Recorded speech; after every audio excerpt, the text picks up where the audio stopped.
Kemudian illa wajabat lahul jannah, pasti ia akan memperoleh surga.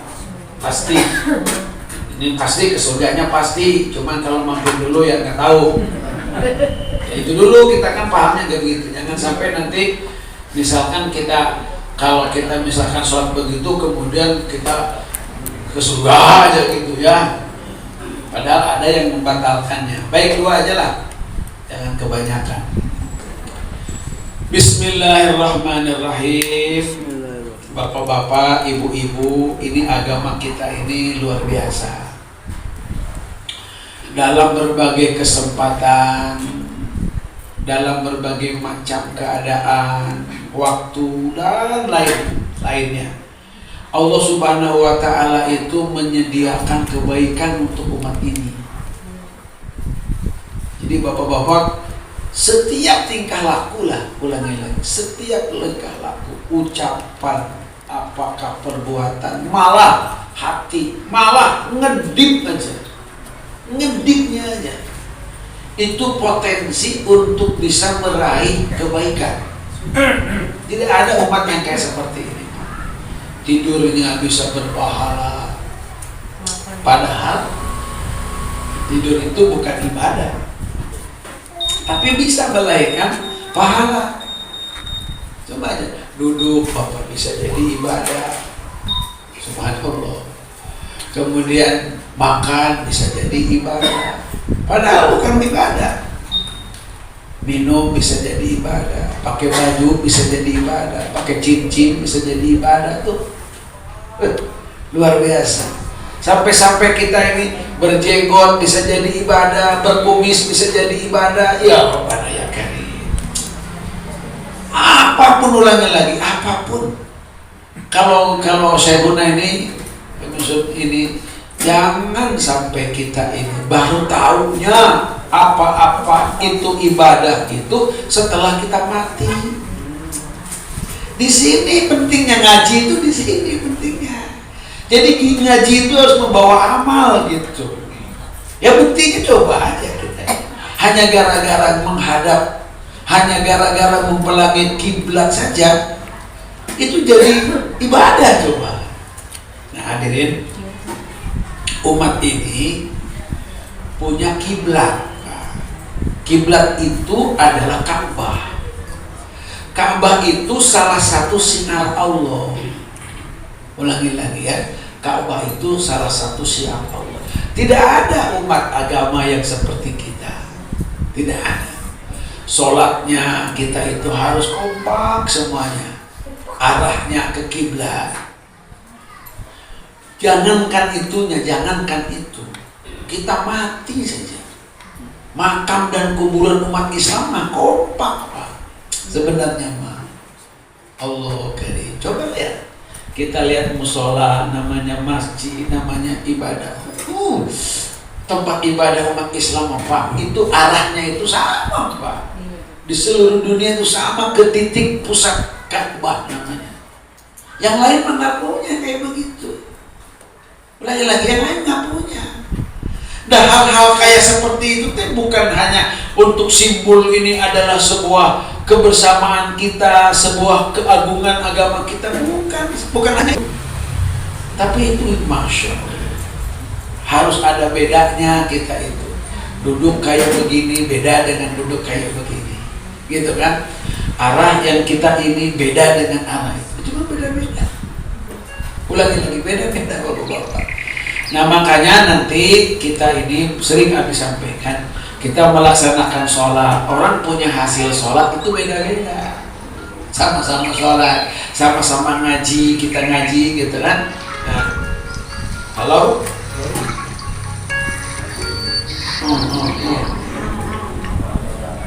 Pengen minum dulu nih.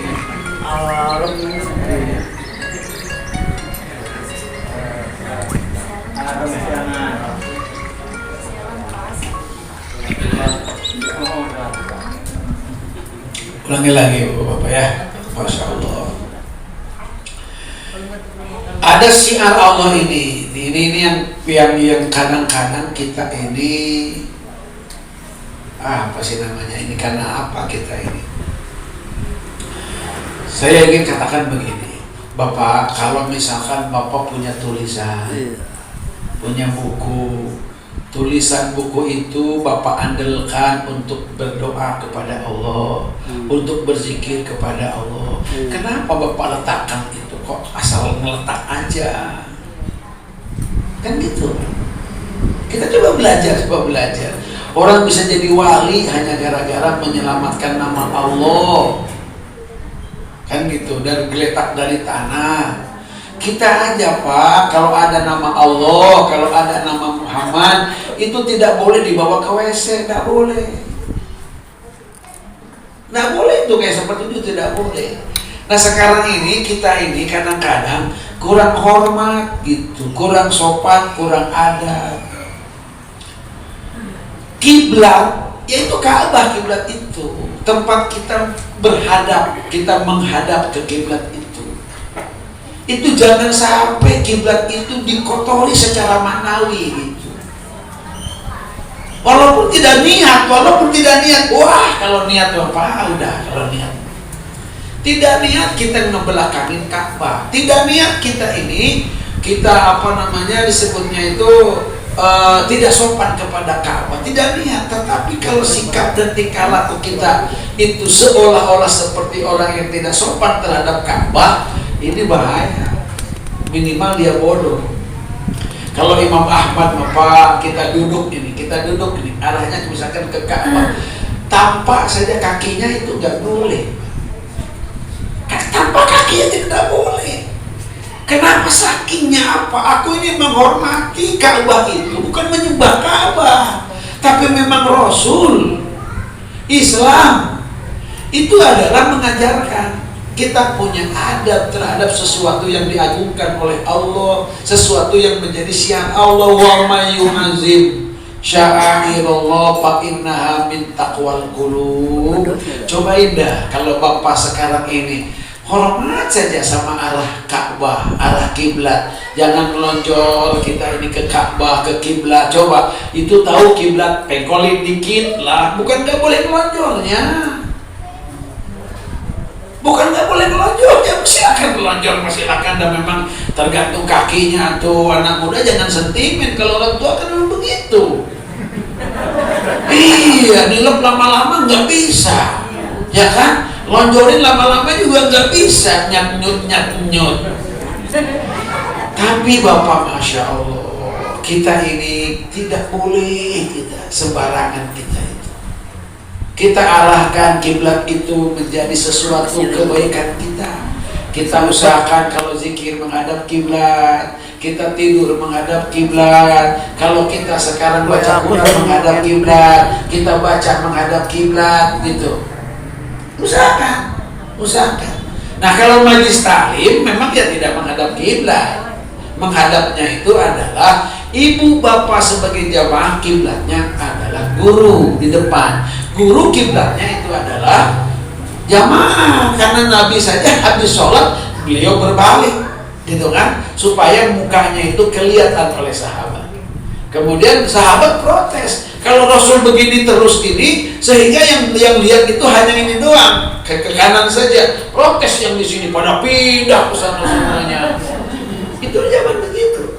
Kenapa? Karena memandang guru, apalagi memandang Rasul. Ini mata kita bisa bercahaya.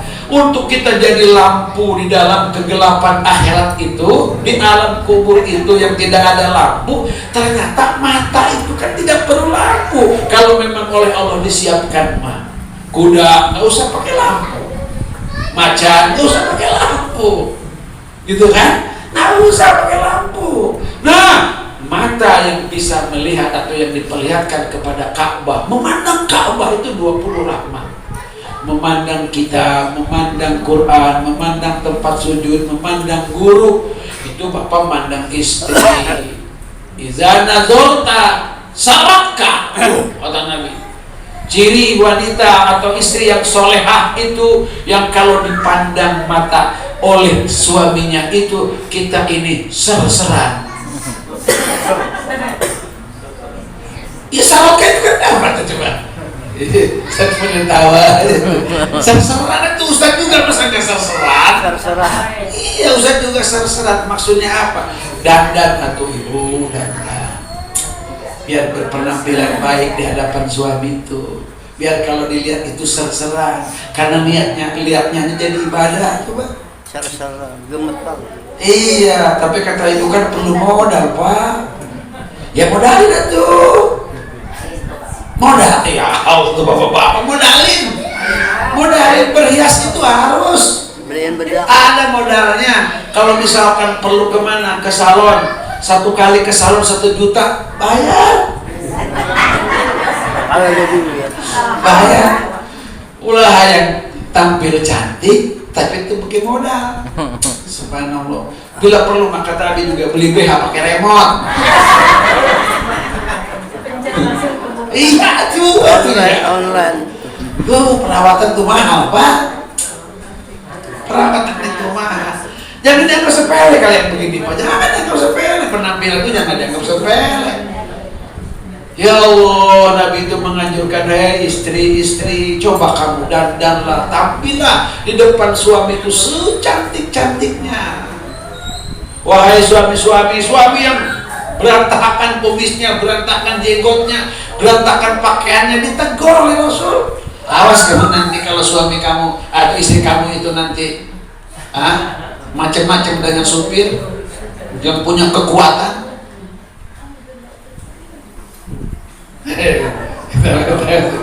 Iya, hati-hati, awas. Aduh, hati-hati, Pak. Masya Allah. Dah. Ini nyimpang dikit. Ibu, bapak, ini kita ini harus tahu kiblat kita ini. Di mana arah kiblat itu? Walaupun kita jauh dengan Mekah, kita harus tahu mana kiblat itu. Jadi yang pertama kali nanti kita masuk rumah, kita nanti masuk ke buah negara, tempat, tanya dulu mana kiblat. Itu nanya kiblat itu, Masya Allah. Apa tujuannya nanya kiblat? Kecuali kita akan beribadah. Pak, coba saja Pak, ya Allah, ini namanya tayamun namanya. Tayamun itu artinya mendahulukan dengan kanan, melakukan sesuatu yang baik itu dengan kanan. Ini bukan perkara kecil, makanya judulnya juga la tahqironna. Jangan kamu anggap sepele. Jangan anggap sepele. Kita megang makanan, megang minuman dengan tangan kanan, itu bukan sepele. Masalah nikmatnya makan dengan tangan kanan, dengan tangan kiri, namanya mungkin sama aja. Diminum ini air dengan tangan kanan tidak bakal jadi rubah rasanya jadi rasa madu, nggak bakalan. Sama aja minum tangan kanan, tangan kiri, rasa sama aja. Tapi kan ajib kan kalau yang satu hanya dengan tangan kanan minumnya jadi ibadah. Masuk ke dalamnya ini juga menjadi kebaikan. Terus jadi tenaga lahirnya kebaikan nantinya. Itu hanya tayamun, cuman itu bukan hanya jadi kebiasaan. Kalau hanya jadi kebiasaan, saya mah biasa dengan tangan kanan.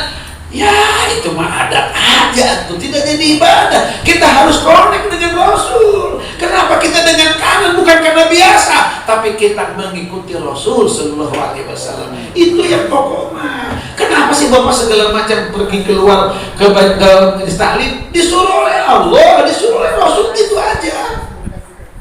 Perkara nanti dapat hasil apa dapat hasil, mah itu bukan lain-lain tuh. Yang penting kan tahu dulu. Kata khotib dalam mimbar, apa yang diperintahnya, menjauhi apa yang dilarangnya. Ibu-ibu bapak sudah berusaha belum mengetahui apa-apa yang diperintah oleh Allah oleh Rasul itu? Kalau gak ngaji mana ada bisa? Gak mungkin bisa tuh. Buktinya masalah-masalah kita menghadap dan membelakangi kiblat aja kita belum tahu.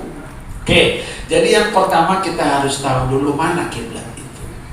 Jangan sampai ada pelanggaran yang memang diciptakan oleh kita, kan salah lagi nanti. Ini kita bikin rumah.